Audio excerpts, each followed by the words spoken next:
Assalamualaikum warahmatullahi wabarakatuh.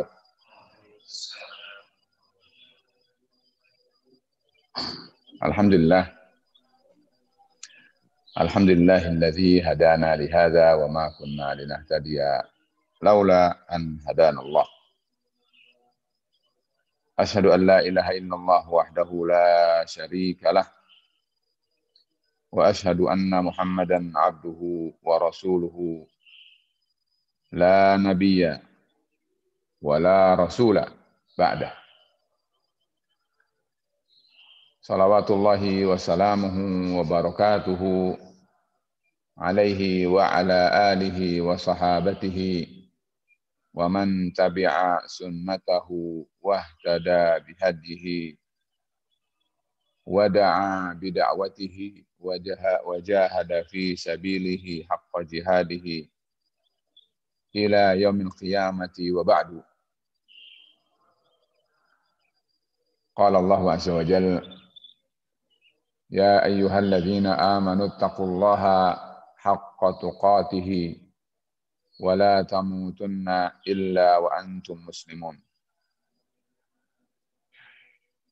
Jamaah sekalian, hadirin jamaah salat subuh yang dirahmati Allah Subhanahu wa taala. Pertama dan utama, marilah kita senantiasa memanjatkan puji dan syukur kita kehadirat Allah Azza wa Jalla yang telah senantiasa melimpahkan rahmatnya, hidayahnya kepada kita sekalian, sehingga hidup kita selalu berada dalam peluang memperoleh nikmat-nikmat Allah Subhanahu wa taala dan karunia-karunia-Nya baik di dunia ini, mudah-mudahan juga besok di hari akhir, insyaallah taala, amin. Jamaah sekalian, seperti yang pekan yang lalu saya sampaikan bahwa bahasan kita pagi hari ini adalah akan merupakan penyimpul dari beberapa pertemuan yang kita sudah lalui terkait pembahasan dengan Al-Ikhlas, yang merupakan karya daripada Al-Imam Ibnu Abi Dunya yang wafat pada tahun 281 Hijriah, yang mungkin sangat jarang ya kita menemukan kitab-kitab para ulama di abad yang lalu dikaji untuk kita ambil berbagai ibrohnya dan dicoba dalam kehidupan kita, sehingga kita berpeluang lebih jernih sebagaimana dekatnya mereka dengan sumber, yaitu Rasulullah SAW, sementara kita adalah sangat jauh dari mereka. Mudah-mudahan Allah senantiasa memberikan kemudahan, taisir, dan taufik kepada kita sekalian, sehingga kita dimudahkan untuk meniti seperti apa yang mereka telah upayakan. Kali ini saya ingin sampaikan, temanya adalah kiat. Kiat menggapai ikhlas. Jadi sudah kita dengar bahwa para ulama sekian banyaknya menyatakan kepada kita tentang bahwa ikhlas itu ternyata tidak mudah. Ikhlas itu sedemikian rupa oleh mereka diupayakan, dan kita sudah nikmati riwayat-riwayat itu melalui Al-Imam Ibnu Abi Dunya. Namun sepertinya kita perlu untuk menurunkan apa yang telah mereka upayakan itu dalam bentuk langkah-langkah konkret, sehingga setiap kita memungkinkan untuk bisa melakukannya atau melatihnya, sehingga sedikit atau banyak kita akan bisa melakukan apa yang telah mereka lakukan. Sebelumnya, kawan sekalian, saya ingin sampaikan bahwa ikhlas itu sangat penting. Karena apa? Karena tanpa ikhlas, ibadah kita akan menjadi sia-sia. Tidak akan ada maknanya, tidak akan ada nilainya, tidak akan ada timbangannya. Sia-sia begitu saja. Dan ini digambarkan oleh Rasulullah Sallallahu Alaihi Wasallam di dalam hadis diriwayatkan oleh Al-Imam An-Nasai di dalam sunannya dari salah seorang sahabi bernama Abu Umamah Al-Bahili. Kata beliau, Ja'a rajulun ilan Nabi sallallahu alaihi wasallam. Telah datang kepada Nabi seseorang. Faqala, kemudian orang itu bertanya kepada Rasul, Ara'aita rajulan ghaza yaltamisul ajra wa dzikra. Ma lahu? Kata orang ini, wahai Rasul, ada orang ghaza. Ghaza itu yaghzu ghazwatan. Ghazin. Ya, mungkin kita pernah dengar ada orang namanya ghazi. Kita pernah mendengar istilah namanya ghazwah. Ghazwah itu perang. Fi'il madinya adalah ghaza. Rasul, ada orang berperang. Ikut berperang. Berarti dia mujahid fi sabilillah. Tetapi orang ini berharap dari apa yang dia lakukannya berupa perang yang sedemikian berbahaya karena akan mengorbankan nyawa itu, ternyata yang dia cari adalah al-ajar. Ajar ini bukan pahala, tapi al-ajar di sini maksudnya upah. Wa dzikr. Dzikr artinya adalah sebutan. Maksudnya status. Jadi, para sekalian coba kita pahami di sini, ternyata ghazwah fisabilillah, jihad fisabilillah itu kan ibadah yang paling tinggi. Harusnya ibadah yang paling tinggi dibarengi dengan ikhlas yang sangat tinggi.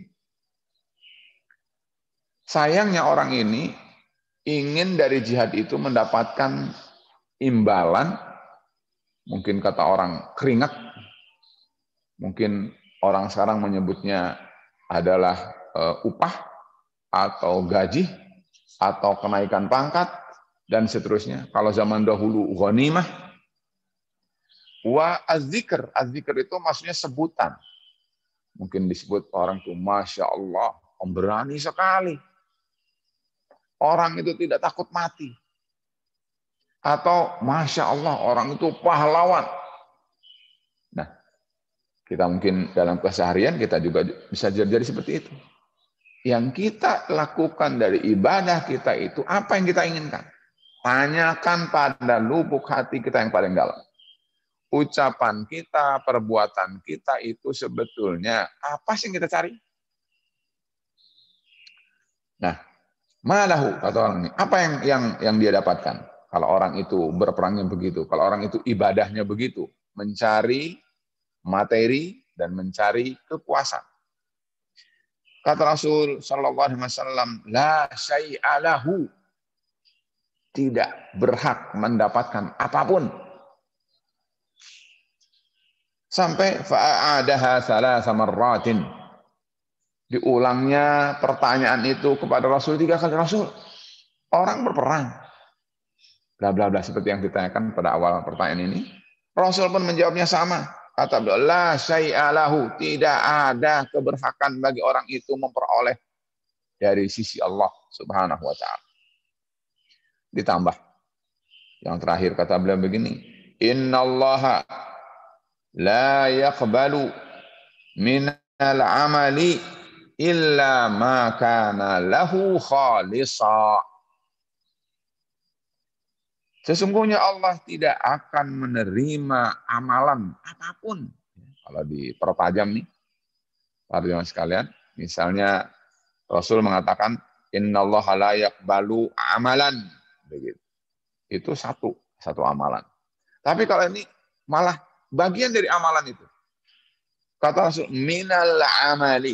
Ada amalan, min sebagian dari amalan. Bukan satu amalan, tapi bagian dari amalan itu. Kata Rasul, Allah tidak akan menerima bahkan sebagian dari amalan. Illa ma kana lahu khalisan, kecuali yang amalan itu ditujukan hanya kepada Allah, berharap mendapatkan sesuatu dari Allah Subhanahu wa taala, wa bitughiya bihi wajhuh, dan yang dicari adalah ridha Allah Subhanahu wa taala. Nah, kawan sekalian, ini adalah tegas, jelas, gamblang kepada kita bahwa Allah tidak akan menerima kalau amalan kita itu tidak ikhlas. Nah, kalau tidak menerima, pengorbanan waktu kita habis, kemudian mungkin juga finansial kita sudah korbankan, mungkin juga waktu kita, umur kita juga habis. Ternyata di sisi Allah Subhanahu wa taala zero, kosong.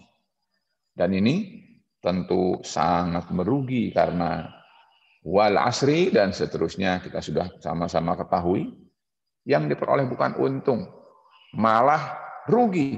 Karena apa? Karena semua modal yang Allah berikan pada dia kandas, tidak memperoleh apapun. Saya selalu memberikan gambaran kepada kita itu tentang misalnya Pak supir taksi yang dia pagi-pagi mungkin sebelum subuh bahkan sudah hadir di pool taksi. Lalu dia selesaikan administrasi untuk supaya boleh keluar membawa mobilnya. Lalu dia barang keluar dari gerbang, dia mulai hitung berapa kilometer yang dia sudah jangkau. Misalnya saja nanti akan habis 300 km dalam satu hari itu. Dia sudah diberi waktu, diberi energi full tank misalnya. Berarti bensin sekian. Ya kan? Lalu kemudian waktu berapa jam? 15 jam, 17 jam. Setiap berhenti dan jalan dia harus terhitung kembali modal, untung atau rugi. Begitu ada orang naik, langsung dipejet, langsung kemudian begitu pertama duduk, sekian rupiah. Tapi bayangkan kalau dia jalan terus dan tidak mendapatkan penumpang satupun. Apa yang akan terjadi? Nah, para jamaah sekalian, ini adalah ilustrasi yang sangat ringan, sehingga dipastikan orang itu pulang ke poolnya lagi, store kepada yang punya perusahaan tidak bisa, store kepada anak istrinya tidak bisa, bahkan jangan-jangan hari itu dia tidak makan. Karena apa? Karena masalahnya adalah dia melakukan sesuatu dengan cara yang salah sehingga skor dia tidak raih, poin dia tidak raih, a'dad ya, ataupun bilangan di situ adalah tidak berjalan. Nah, di dalam hadis Rasulullah SAW yang lain, Rasul mengatakan melalui apa yang diriwayatkan oleh Al-Imam Muslim, kata beliau begini, an Abi Hurairah radhiyallahu anhu, bahwa Rasul sallallahu alaihi wasallam bersabda, dan ini adalah hadis qudsi. Kata beliau, qala Allahu tabaraka wa ta'ala, Allah Subhanahu wa ta'ala berfirman. Berarti hadisnya qudsi. Ana aghnas syuraka'i 'anis syirki. Aku paling tidak butuh dari sekutu-sekutu. Aku paling kaya di antara sekutu-sekutu. Kenapa disebut sekutu? Karena ada tidak sedikit manusia yang musyrik. Dia dalam beramal itu bukan mencari dari Allah, tapi mencarinya dari selain Allah. Karena itu selain Allah disebutnya syarikun. Syarik artinya sekutu. Sekutu terhadap Allah. Yang mereka sekutukan seolah-olah selain Allah itu bisa memberi seperti yang Allah berikan. Nah, kata Allah SWT, aku paling kaya dan karena itu aku tidak butuh dengan sekutu. Nah, kata beliau, Allah berfirman, "Man amila amalan asyraka fihi ma'i ghairi." Barang siapa yang beramal suatu amalan, tetapi amalan itu dia sekutukan kepada selain Allah Subhanahu wa taala, dia menyekutukan harusnya Allah saja. Tapi dia mencarinya dari selain Allah juga. Jadi kata orang Allah juga, tetapi juga selain Allah juga. Gitu. Mungkin tadi berupa harta bisa, mungkin berupa kepuasan bisa. Kalau tadi misalnya adalah yang disebut bahwa al-ajr itu adalah upah imbalan finansial, kalau az-zikr itu adalah sebutan berarti kepuasan jiwa. Kepuasan tidak dapat, finansial tidak dapat, karena apa? Dia tidak dapat dengan benar yang berasal dari Allah SWT. Maka kata Allah Subhanahu wa taala, taraktuhu wa syirkahu, aku akan tinggalkan orang itu dan apa yang disekutukannya juga akan tinggalkan. Berarti apa? Namanya ditinggalkan berarti tidak ada maknanya. Tidak dipedulikan. Tidak dinilai. Tidak akan berhak memperoleh upah. Dan berarti apa yang dilakukannya adalah sia-sia. Nah, jemaah sekalian, dua hadis ini cukup memberikan bukti berasal dari wahyu bahwa kita harus waspada kalau bekerja, kalau beramal, kalau beribadah. Apa sebetulnya yang kita cari? Kalau yang kita cari hanya berasal dari sisi Allah Subhanahu wa taala, insya Allah Allah akan berikan pada kita keberkahan. Tetapi kalau yang kita cari bukan dari Allah Subhanahu wa taala atau dengan kata lain tidak ikhlas, maka dua hadis ini hendaknya camkan baik-baik. Kata Rasulullah SAW, Allah tidak akan menerima. Bahkan Allah akan meninggalkan kita. Dan kita pasti akan menjadi orang yang sengsara kalau seandainya kita menghadap Allah Subhanahu wa taala sedangkan kita dari dunia ini tidak membawa bekal apapun. Karena bekalnya semuanya kandas. Semuanya tidak dinilai oleh Allah Subhanahu wa taala. Harusnya tas kita itu, koper kita itu, rekening kita itu penuh dengan nilai-nilai berharga sebagai jerih payah ibadah kita selama hidup di dunia ini. Tetapi akan menjadi kosong karena apa? Karena amalan kita, bukan karena Allah. Na'udzubillah min dzalik. Nah, jemaah sekalian, saya tambahkan sedikit lagi, satu lagi, yaitu ada hal yang memberikan kepada kita suatu pelajaran bahwa kalau kita punya kemauan, maka gigihlah. Sungguh-sungguhlah. Jadi kalau kita misalnya mau beramal, lakukanlah amal itu dengan kesungguhan. Bahkan kesungguhan itu adalah diwujudkan dengan meminta kepada Allah Subhanahu wa taala. Di dalam hadis sahih riwayat Imam Muslim, ya, kata beliau Sahal bin Abi Umamah bin Sahal bin Hanif, ya, bahwa beliau ini meriwayatkan dari ayahnya, berarti Abu Umamah, berasal dari ayahnya lagi, berarti Sahal bin Hanif, berarti sahabatnya adalah bernama Sahal bin Hanif, dan beliau adalah sahabat. Kata beliau, anna Rasulullah sallallahu alaihi wasallam qala, bahwa Rasul bersabda, man sa'ala asyhadata bisidqin ballaghahu Allahu manazilas suhada. Wa in mata ala firashihi. Nah, ini pentingnya niat. Para jamaah sekalian. Kita ini punya niat enggak? Kalau kita punya niat yang sesungguhnya, Allah akan berikan apa yang kita niatkan. Kata Rasulullah SAW, barang siapa yang meminta kepada Allah untuk mati syahid. Mati syahid itu adalah mati dalam keadaan berperang di jalan Allah Subhanahu wa taala, membela agama Allah, meninggikan la ilaha illallah Muhammad Rasulullah. Nah, mintanya itu dengan sungguh-sungguh, nggak basa-basi. Ya, gitu. Misalnya, ya Allah, matikan aku dalam keadaan syahid di jalanmu ya Allah. Nah, gitu. Lalu kemudian berusaha, mungkin badannya dilatih, ya. Mungkin bekalnya dia tabung, kemudian hatinya disucikan, dan seterusnya dia bersiap gitu, sehingga dia memungkinkan untuk bisa mati dalam keadaan syahid. Balaghahullahu manazilas syuhada, kata Rasul, Allah nanti akan sampaikan dia sampai ke apa yang dia inginkan. Dia ingin apa? Inginnya mati syahid kan? Maka kata Rasul, orang itu akan disampaikan pada derajat syuhada walaupun matinya di atas tempat tidurnya. Seperti Khalid bin Al-Walid. Khalid bin Al-Walid itu perangnya tidak usah dihitung, lukanya tidak perlu ditanya. Tetapi qadarullah, Allah takdirkan beliau meninggal di atas tempat tidurnya. Insya Allah beliau termasuk syuhada sesuai dengan hadis ini. Demikian pula kita. Nah, yang kita tarik dari hadis ini adalah niat.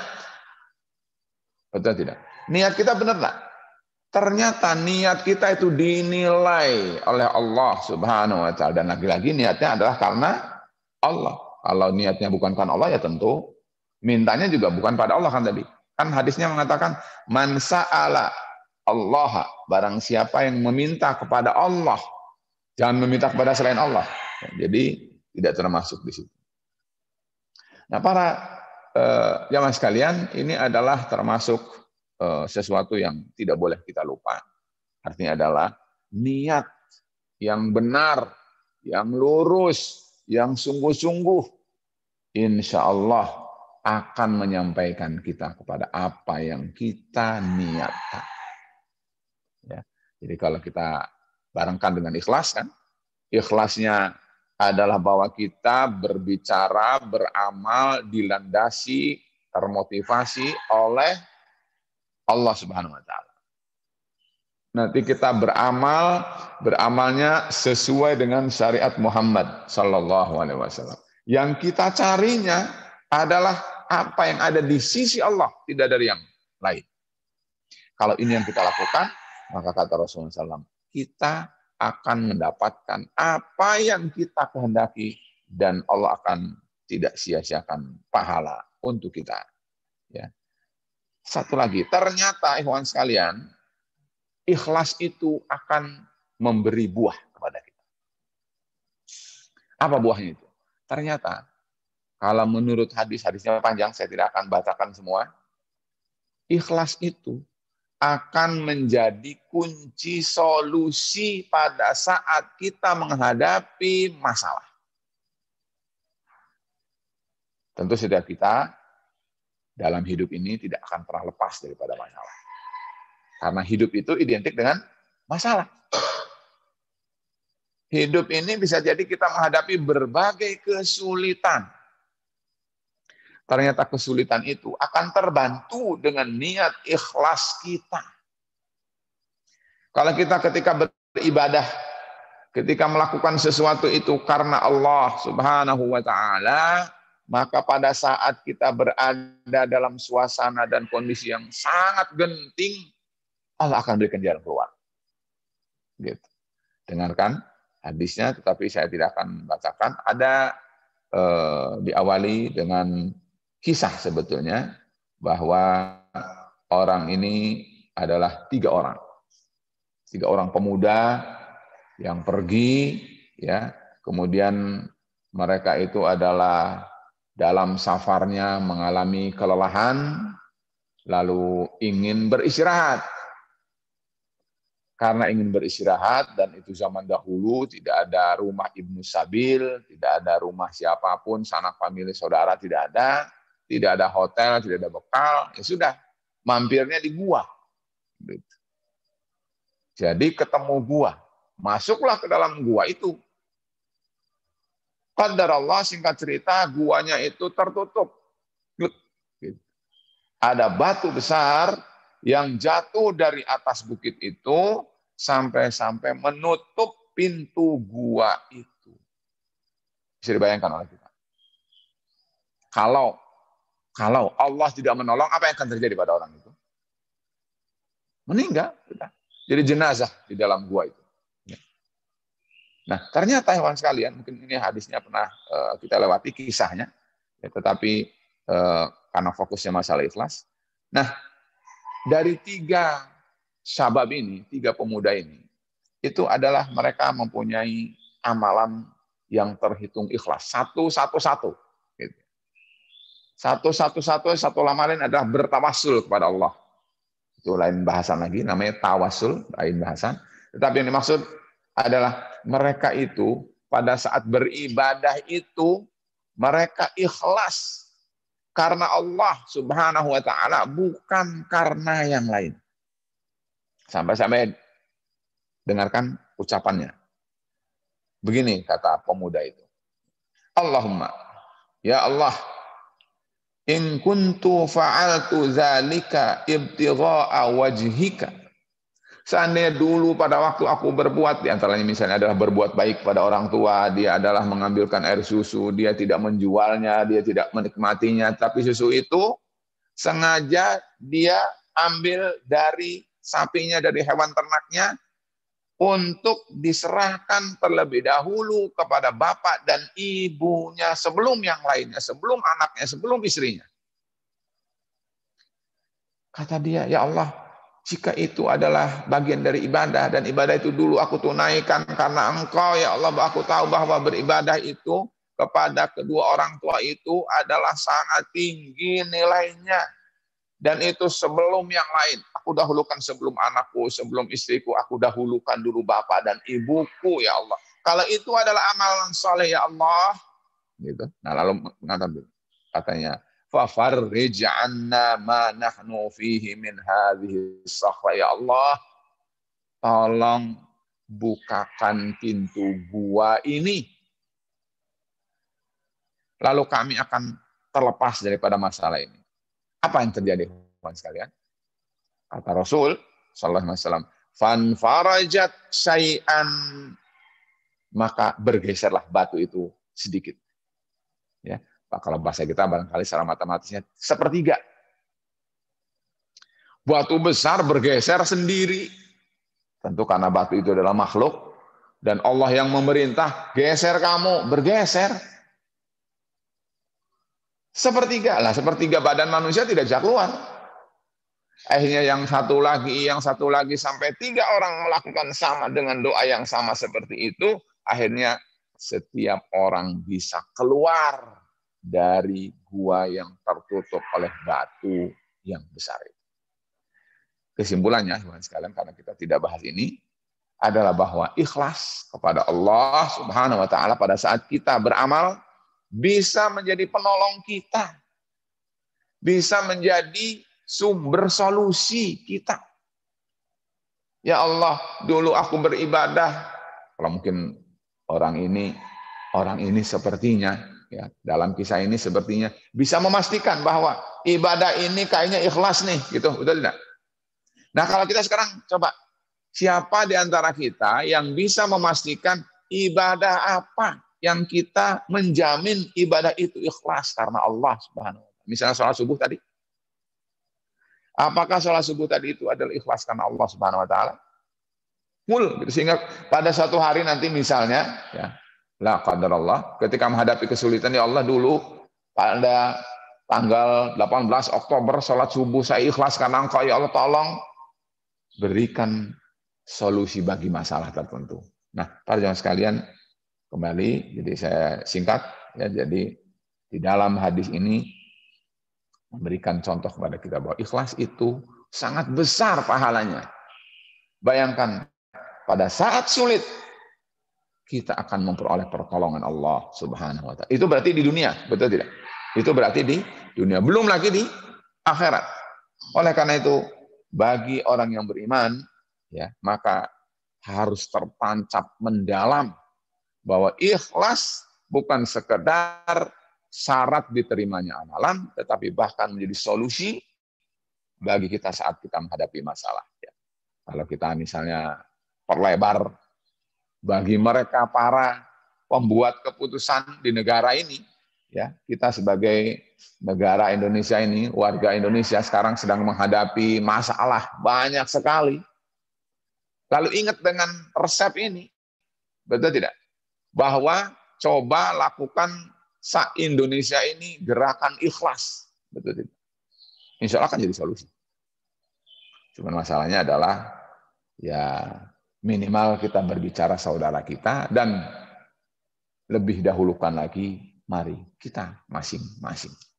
Coba fahami ikhlas itu. Ikhlas itu bukan sia-sia. Ibadah itu tidak ada yang sia-sia. Ternyata ikhlas akan mendatangkan solusi. Kalau kita tidak mendapatkan solusi, jangan-jangan ibadah kita belum ikhlas. Nah, ini adalah sebagai mukadimah. Nah, sekarang saya masuk, ya, ada waktu, ya, masuk pada kiat menggapai ikhlas. Bagaimana agar kita bisa sampai pada derajat ikhlas? Saya ini yang menyampaikan belum tentu, atau saya tidak bisa menjamin bahwa saya sudah mukhlis.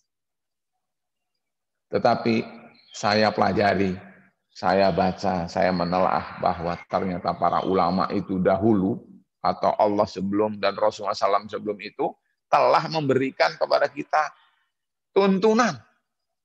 Kalau kita ingin menjadi orang yang mukhlis itu harus lakukan ini. Dan kalau saya sarikan, para jamaah sekalian, tidak kurang dari 11. Ada 11 langkah. Kok banyak amat? Ya, memang susah ikhlas itu. Tidak mudah ikhlas itu. Kan sudah kita dengar bahwa orang yang mengatakan bahwa saya ikhlas, berarti dia butuh kepada ikhlas yang lain. Nah, karena itu, hewan sekalian, ini adalah harus kita coba. Coba dan coba. Yang pertama, kalau kita ingin ikhlas, maka nomor 1 adalah tancapkan yang disebut dengan ma'rifatullah. Kita harus mengenal Allah lebih dahulu. Orang yang tidak tahu Allah, orang yang tidak kenal Allah, susah untuk ikhlas. Atau bisa bahkan dijamin tidak akan ikhlas.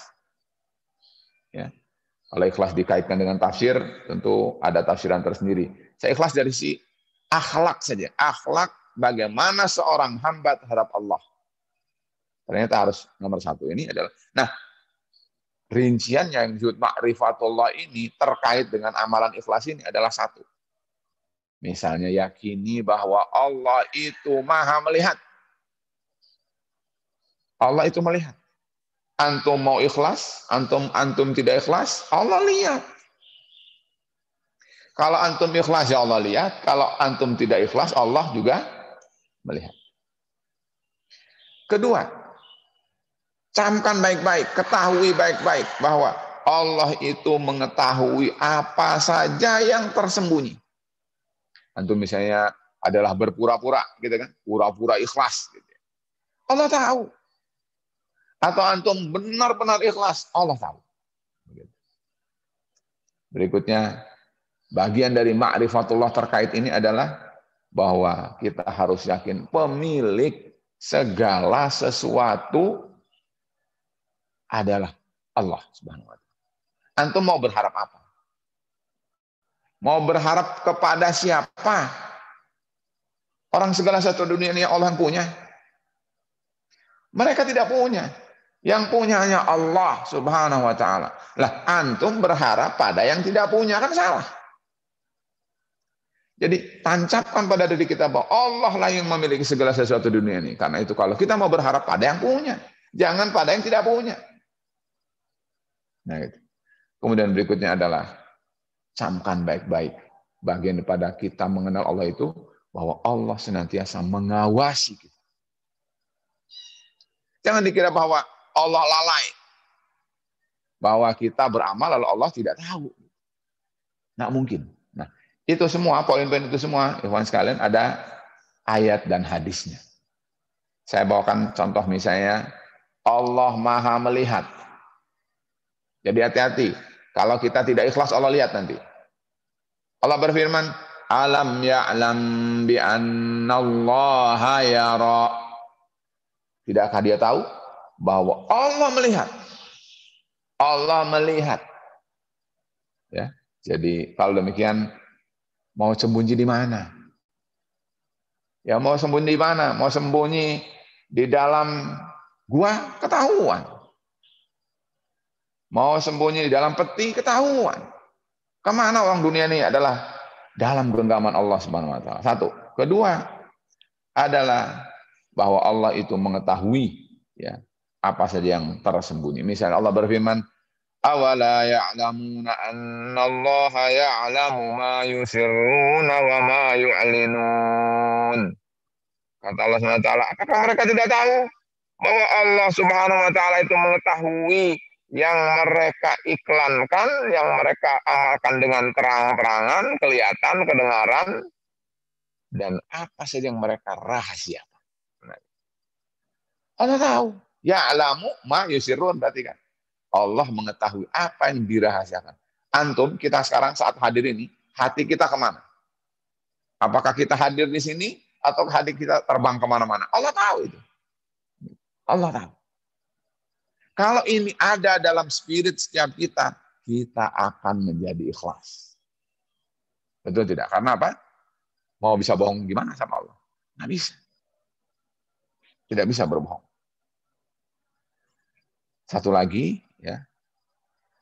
Tadi yang saya katakan bahwa antum, tadi kita katakan bahwa kenapa tidak ikhlas? Karena dia mencari sesuatu dari selain Allah. Betul tidak? Nah sekarang yakini, ketahui bahwa bagian dari apa yang kita ketahui tentang Allah adalah selain Allah tidak akan bisa memberi manfaat. Selain Allah tidak akan bisa memberi bahaya. Dalam suatu dialog, dikisahkan oleh Allah dalam Al-Quran tentang Nabi Ibrahim. Kata Allah, "Watlu alaihim naba'a Ibrahim." Bacakan oleh kamu kepada mereka berita tentang Ibrahim. Idh qala li abihi wa qaumihi ma ta'budun. Ketika dia berkata kepada bapaknya dan kaumnya, apa sih yang kalian ibadahi? Kalian beribadah pada apa? Harusnya kan beribadah pada Allah. Kenapa kamu beribadah pada selain Allah? Apa yang kalian ibadah itu? Nah, lalu tanya, qalu na'budu asnaman fanadhallu laha 'akifin. Kata mereka, kita menyembah berhala, asnam. Berhala. Ya, berhala pada zaman sekarang tidak mesti berwujud misalnya adalah arca, candi gitu ya. Batu, kayu atau apa, tetapi bisa jadi berupa nilai-nilai, norma-norma, peraturan-peraturan yang dibuat oleh manusia. Itu juga bisa jadi berhala. Ya. Lalu kata Nabi Ibrahim, Nabi Ibrahim berkata, hal yasma'unakum idh tad'un aw yanfa'unakum aw yadurrun. Kaum, bapak dan kaum, jawab. Apakah mereka yang kalian sembah itu mendengar kalian? Kalau kalian minta, mereka dengar nggak? Atau mereka bisa nggak memberikan manfaat? Atau bisa nggak mereka mendatangkan bahaya? Ditanya ya, oleh Nabi Ibrahim. Dan ini adalah mungkin kalau dalam bahasa berikutnya namanya filsafat ketuhanan. Syarat sesuatu itu layak dijadikan Tuhan. Gitu, betul tidak? Apa syaratnya? Nah, jika dia adalah mendengar, dia bisa mendatangkan manfaat, mendatangkan bahaya, baru bolehlah disebut jadi Tuhan. Allah yang mempunyai manfaat dan madarat itu. Kita berharap kepada selain Allah, padahal selain Allah itu tidak punya manfaat, tidak punya bahaya. Kenapa kita berharap pada selain Allah? Ini hakikat ikhlas. Kalau ini ada pada setiap kita, jangan minta, jangan berharap kepada selain Allah, karena mereka itu tidak bisa memberi bahaya dan manfaat. Nah, baru ikhlas kita. Ya. Nah, itu cukup. Ya. Masih ada yang lain. Misalnya ada dalam hadis begini, kata Rasul, innar ruqa wat tamaima wat tiwala tasyirkun. Ya. Sesungguhnya ruqa yang dimaksud di sini bukan rumah toko. Ya. Ruqa itu ruqyah. Tapi ruqyah ini maksudnya ruqyah yang tidak syar'i. Kalau ruqyah yang tidak syar'i sebetulnya namanya sya'wazah. Dalam bahasa Arabnya disebut sya'wazah, mantra-mantra. Ya. Nah, mantra gitu. Kemudian kalau bahasa kitanya apa? Sabetan ya. Jadi bahasa-bahasa yang dipakai untuk manggil sesuatu, ya, untuk manggil jin, demit dan seterusnya gitu ya. Wat tamaim itu mungkin apa namanya yang dipakai oleh orang berupa gelang, berupa cincin, berupa kalung atau berupa besal-besal taruh di peci, taruh di laci, atau tiwalah yang bermakna supaya orang itu katanya pengasih, pencinta gitu ya. Dan seterusnya itu kata Rasul syirkun. Semua itu adalah syirik. Karena apa maksudnya? Dia adalah tindakan menyekutukan Allah karena dia berharap kepada benda-benda itu yang tidak bisa akan memberi manfaat, tidak akan memberi bahaya, karena seharusnya yang dia minta adalah Allah, bukan sekutunya yang berupa benda-benda itu. Kedua, teman sekalian,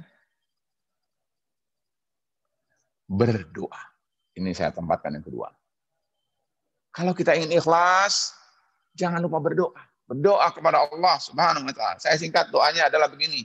Dalam hadis diriwayatkan oleh Al-Imam Ahmad, oleh Al-Imam At-Tabrani, oleh Al-Imam Ibnu Abi Syaibah dari ya Abu Musa Al-Asy'ari bahwa di antara yang diajarkan oleh Rasulullah sallallahu alaihi wasallam kepada kita agar kita menjadi orang yang ikhlas adalah doanya begini.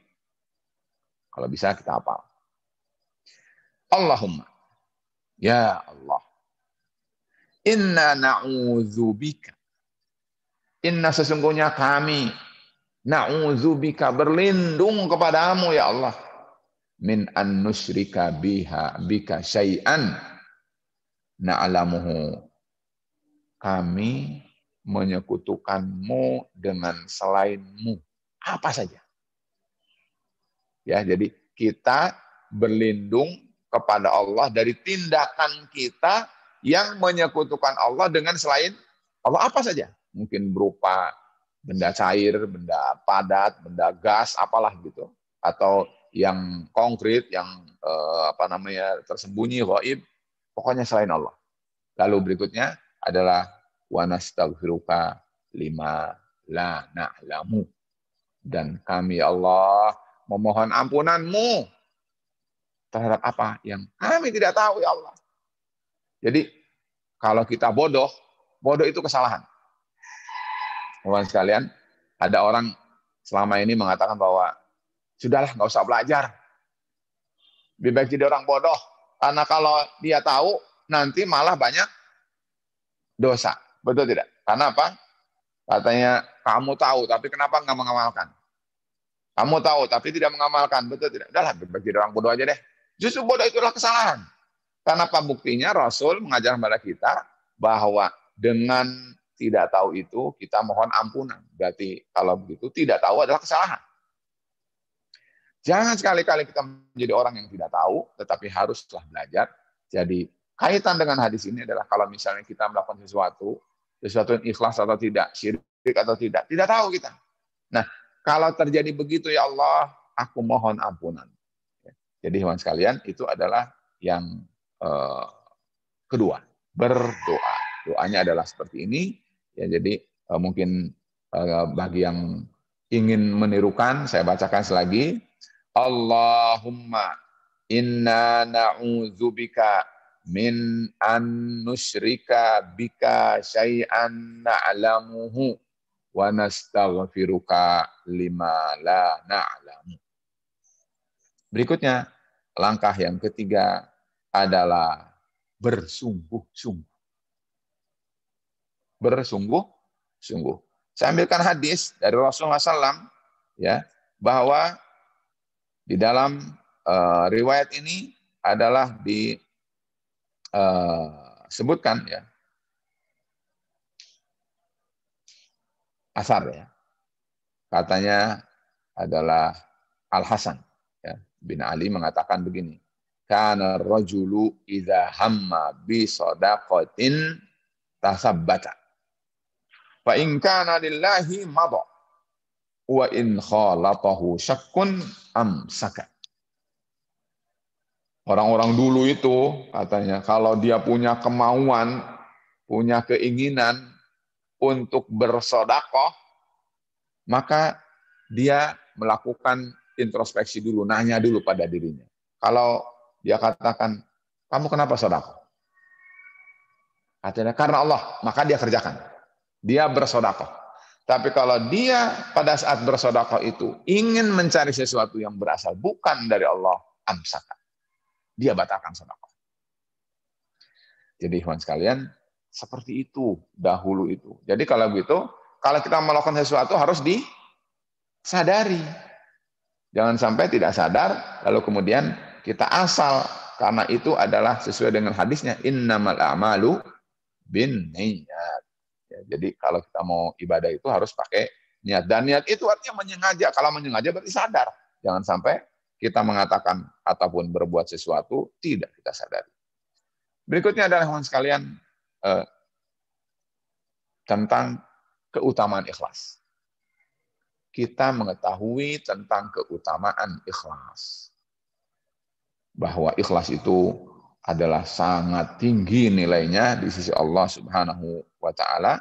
Dan tadi mungkin saya cukupkan, ya, hadis yang terkait dengan masuk ke dalam gua lalu mengalami kesulitan itu diantara bukti tentang keutamaan ikhlas. Ingat itu. Ketika kita mengamalkan bahwa ternyata ikhlas bisa menjadi solusi pada saat kita menghadapi masalah. Karena itu ikhlaslah dalam suatu amalan, segala amalan. Karena pada suatu hari ketika kita mengalami kesulitan, Allah akan berikan solusi atas ikhlas itu. Berikutnya adalah mengingat bahaya riya. Ingat, riya itu syirik. Riya itu ingin dilihat orang itu, ingin dinilai orang itu, ingin dipuji orang itu, membuat dia sia-sia. Karena dalam hadis yang pertama saya sampaikan, bahwa ternyata orang yang hatta berjihad fisabilillah huzwa, berperang di jalan Allah, apa yang dia dapat? Ajar tidak dapat, zikr tidak dapat, di sisi Allah apalagi? Wah, namanya rugi, bahkan cilaka. Karena itu ingat, riya itu bukan memberi keuntungan, tetapi memberi kerugian. Karena itu ya sudah, riya adalah menyebabkan amalan kita menjadi sia-sia, itu kerugian. Karena itu ingatlah selalu ketika kita mau beramal, jangan riya, ya, karena riya itu menyebabkan sia-sia. Kalau sia-sia berarti rugi. Nah, begitu. Berikutnya adalah mengingat mati. Ternyata mengingat mati bisa membuat kita ikhlas. Kenapa, teman-teman sekalian? Karena kita akan tahu bahwa apa saja yang kita dapati, yang kita nikmati sekarang ini akan dimintai tanggung jawab oleh Allah SWT, akan ditimbang oleh Allah, akan diadili oleh Allah, akan dibalas oleh Allah SWT. Nah, kalau orang itu ingat bahwa ternyata semua yang kita lakukan di dunia ini adalah akan menjadi bekal kalau kita mati nanti, maka dari itu kita semua harus gigih menabung sebanyak mungkin supaya bekal kita penuh. Betul tidak? Kalau bekal kita penuh, begitu kita mati, kita akan happy. Kalau bahasa kita akan punya bekal, kita akan tenang. Begitu. Nah, sekarang kalau orang itu riya, kalau riya kan berarti kosong, sia-sia amalannya. Kalau dia mati berarti kosong, tasnya tidak punya bekal. Kalau orang seperti itu, dia akan bahaya. Berarti dia mati akan tidak punya bekal. Nah, kalau dia tidak punya bekal, berbahaya. Karena itu berusahalah untuk ikhlas, karena dia akan mati dan setelah mati akan ditanya tentang bekalnya. 7, ya, ternyata waktunya lewat ya. Berikutnya adalah muhasabah. Lakukan muhasabah. Ikhlas nggak? Sebentar, ikhlas nggak? Ya, mungkin pakai periode, misalnya sejam sekali, mungkin sehari sekali, mungkin sepekan sekali. Tanya pada diri kita. Amalan kalau misalnya kayak sholat, itu perlu 5 menit, 10 menit. Kalau misalnya memberi hanya beberapa detik, betul. Kalau haji sampai 5 hari, 6 hari, itu selalu dihisab. Saya ikhlas nggak ya? Saya ikhlas nggak? Tanyakan pada diri kita masing-masing. Kita ini karena Allah atau bukan karena Allah? Kalau bukan karena Allah, tadi apa? Berhentikan. Kalau karena Allah, teruskan. Nah, para jemaah sekalian, muhasabah. Ya, introspeksi. Saya ikhlas. Kalau ikhlas terusin. Jangan kata orang lain. Karena apa? Kita sendiri akan menanggung akibatnya. Berikutnya adalah, berarti yang ke-8, dunia itu pendek, dunia itu sedikit, dunia itu fana. Dan ini perlu penjelasan. Tetapi saya pilihkan 3 kata tadi. Pendek, sedikit, fana. Pendek kenapa pendek? Ya karena kalau orang itu diberi kehidupan 60 tahun, dia pun hanya boleh bisa menikmati sebetulnya adalah dalam 16 jam. Karena sehari 8 jamnya kan tidur. Berarti sebetulnya 16 jam ini bisa dia kelola. 16 jam itu juga diambil dengan ini dan itu bisa jadi berapa? Coba lihat contoh sholat. Sholat itu berapa menit? Kalau misalnya 10 menit sekali sholat, berarti kali 5, paling 50 menit. Nggak nyampe 1 jam. Coba antum hitung. Antum baca Quran sehari berapa jam? Kalau misalnya 30 menit, Allah beri pada antum sekian banyak, antum hanya baca 30 menit. Misalnya gitu. Jadi, teman sekalian, ini adalah sesuatu yang harus kita tanyakan balik kita. Dunia ini pendek. Udah gitu sedikit. Ya. Kalau saja misalnya setiap amalan kita dibalas dengan 10 gitu kan. Setiap amalan soleh kan nilainya 10. Ya, sedekah 10, sholat 10, zikir 10, 1 huruf 10. Dilipatkan, Masya Allah 10. Maka tidak akan ada apa-apanya dibanding dengan yang akan datang. Karena apa? Besok itu harinya berbeda dengan hari di dunia. Besok itu adalah 1 harinya Allah sama dengan 1000 harinya manusia. Nah, 1000 hari berapa? Apa yang kita dapat?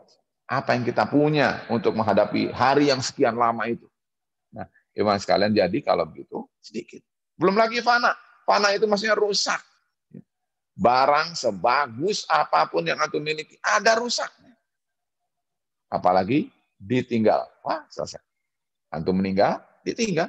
Sekarang orang-orang yang disebutkan koruptor itu, mereka menumpuk, mereka menabung sampai miliar, sampai triliun. Begitu mati, dia tidak akan mendapatkan apa-apa. Karena apa? Semuanya adalah, bahkan bisa jadi akan menghujat dia sejak dia di kuburan. Na'udzubillahi. 9, ya, adalah tarbiyah. Kalau kita ingin ikhlas, iman sekalian, didik saya dan antum semua adalah didik. Usahakan, kalau bahasa orang sufi namanya riyadhah. Latih diri kita, biasakan diri kita itu untuk ikhlas. Didiklah diri kita itu, biasakanlah diri kita itu. Mungkin dengan cara dinasehati, mungkin dengan cara diancam, mungkin dan segala macam, tapi intinya adalah didiklah supaya ikhlas. Ya nafsi, wahai jiwaku, biasakanlah olehmu ikhlas. Nah, seperti itu. Dia biasakan kita ini khutbahi diri sendiri, ya, ceramahi diri sendiri pada saat orang lain tidak ada, lalu kemudian usahakan untuk selalu berada dalam rel ikhlas itu sendiri. 10, bersahabatlah dan orang yang semisal. Antum misalnya berusaha untuk ikhlas. Lalu ada orang di depan antum, di samping antum, di sekeliling antum, orang yang tidak ikhlas. Gimana kira-kira? Antum justru tertantang untuk, atau terongrong untuk jadi tidak ikhlas. Karena apa? Karena sekeliling antum akan mempengaruhi ikhlas antum. Berbeda dengan antum misalnya berteman juga dengan orang yang berusaha untuk ikhlas juga. Ya, mungkin nanti dia mengatakan, "Akhi, karena Allah lah kita." Dia akan ingatkan kita. Dia akan mengingatkan kita, kita juga sama mengingatkan dia. Akhirnya apa? Kita akan selalu berada dalam posisi jalan yang ikhlas. Terakhir adalah selalu mengingat Allah. Ingat, tadi kan Allah tahu, tadi kan Allah melihat, tadi kan Allah tidak bisa, Allah itu adalah tidak mungkin tidak tahu dari kita. Pasti tahu. Kata orang mungkin, jadi ini adalah rumusan-rumusan saja yang saya sampaikan ini. Ya, kalau mau dijabarkan tentu sangat luas ya. Orang kalau sekarang misalnya cinta negara, ya, cinta NKRI misalnya gitu. Itu kan berkaitan dengan pertanyaan pada dia, benar nggak sih? Harusnya kalau dia adalah cinta kepada NKRI, buktikan loyalitasnya kepada bangsa dan negara ini, bukan kepada orang asing. Itu berarti kalau dilihat dari si konsep ikhlas itu nggak ikhlas namanya. Ya. Kalau dia berharapnya bukan dari orang, dari bangsa sendiri, dia tidak yakin dengan mandiri itu, maka dia berarti tidak ikhlas sebetulnya. Kalau dalam konteks seperti itu. Nah, tapi para jamaah sekalian, kita lihat bahwa kalau ini selalu kita ingat bahwa ikhlas itu hanya dari Allah saja, kepada Allah saja, dengan tuntunan Allah saja, maka insya Allah mudah-mudahan kita akan jadi ikhlasnya menjadi terpupuk, terlatih. Nah, 11 ini, teman sekalian, ya tadi mudah-mudahan apa yang saya sampaikan sedikit banyak memberi gambaran pada kita. Ya. Mungkin silakan dikembangkan. Dan lebih penting lagi adalah berusaha, ana dan antum sama-sama latih. Karena itu adalah tidak ada susah. Orang tersebut sudah berhasil ikhlas, nggak bisa. Yang tahu ikhlas itu hanya Allah SWT. Karena itu, ya setiap kita harus berusaha ikhlas. Ikhlasnya kita itu kalau sudah dikatakan oleh Allah, kamu ya sodakta, nah baru kita ikhlas. Tapi kalau kata nanti kazabta, dusta kamu, wah itu berarti tidak ikhlas. Jadi berusahalah kita untuk sodakta tadi, mudah-mudahan sehingga kita selalu berharap ya ikhlas itu adalah intinya kita ingin bahwa apa yang kita kerjakan itu motivasinya adalah tuntunan Allah, syariat Allah, karena Allah, dan berikutnya adalah kita berharap hasilnya apa yang kita raih, apa yang kita angankan itu adalah berasal dari Allah Subhanahu wa taala dan bukan dari yang lain, dan karena itu dia akan merem terhadap apa saja yang berasal dari selain Allah Subhanahu wa taala. Orang mau katakan apa, orang mau komentar apa, orang mau menyebut apa, terserah, yang penting dia hanya orientasinya ingin yang menilai itu adalah Allah Subhanahu wa taala, yang melihat Allah, yang menilai Allah, yang memberi Allah, yang membalas Allah, itu baru namanya disebut ikhlas lillahi ta'ala. Demikian teman sekalian, mudah-mudahan bermanfaat apa yang saya sampaikan. Assalamualaikum Ustaz. Dan kita akhiri. Assalamualaikum Ustaz. Ada pertanyaan Ustaz dari Umahat Ustaz. Oh ya, silakan. Pertanyaannya, Assalamualaikum. Jika melakukan sesuatu karena masih jahil, jadi niatnya belum betul, apakah setelah sudah belajar niatnya bisa direvisi? Ya, direvisi itu artinya adalah kalau dalam bahasa Arabnya itu namanya tajdid, ya. Yang dimaksud di sini tajdid.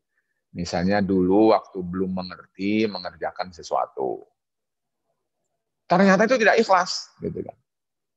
Sekarang kita sudah belajar, sudah ngaji, oh ternyata itu tidak ikhlas. Ingin menjadi ikhlas, bisa tidak bisa, ya. Bisa, ya. Lakukan sekarang, jangan besok. Usahakan untuk ikhlas dari mulai saat ini. Insya Allah Allah akan berikan kepada kita sekarang. Yang dulu karena dia tidak tahu, dan tidak tahu itu adalah karena mungkin juga tidak tahu juga bahwa jahil itu adalah dosa, bahwa jahil bodoh itu adalah kesalahan, ya berarti mudah-mudahan Allah SWT memaklumi, mengampuni, dan jangan sedih dengan masa yang lalu. Sekarang hadapi saja hari ini akan datang, bahwa mulai hari ini kita coba belajar ikhlas, dan insya Allah dengan demikian akan lebih berarti. Sedikit berkaitan dengan ini, ada riwayat Ibnu Abi Dunya juga yang meriwayatkannya. Beliau riwayatkan dari Abdullah Ibnul Mubarak. Ini penting. Kata beliau, rubba amalin saghirin tu'azzimuhun niyah, wa rubba amalin kabirin tusaghiruhun niyah. La haula wala quwwata illa billah. Bisa jadi amalan itu kecil, tapi dengan niat yang baik dan tulus akan menjadi besar. Dan sebaliknya. Bisa jadi amalan itu besar. Modalnya besar, resikonya besar. Kayak tadi mati di jalan Allah kan. Dalam perang kan, itu kan besar resikonya. Tapi kalau dia tidak ikhlas, akan jadi nihil. Akan menjadi kecil. Tapi amalannya mungkin orang melihat kecil. Infak misalnya 1.000, 2.000. Orang tidak tahu, orang tidak lihat. Dia karena Allah SWT. Bisa jadi dia menjadi 2.000 kali 700. Subhanallah. Nah, seperti itu. Jadi ikhlaslah dalam niat kita beribadah. Mudah-mudahan akan semakin berartilah amalan kita. Dan insya Allah tadi direvisi, tentu bisa direvisi. Sekarang juga kita lakukan namanya tajdid dunia, selalu memperbaharui ya Allah. Atau dengan tadi doa tadi itu adalah menjadi sesuatu rumus agar kita bisa memperbaharui dan merevisi perkara-perkara yang tidak ikhlas ataupun tidak baik ataupun tidak lurus di masa-masa yang lampau. Demikian. Cukup? Cukup, ya. Ya, Ya. cukup. Mudah-mudahan bermanfaat apa yang saya sampaikan ini, dan mudah-mudahan tentu kalau kebaikan semuanya adalah berasal dari Allah Subhanahu wa taala, dan kalau kekurangan itu berasal dari manusia, termasuk dalamnya adalah anak sendiri.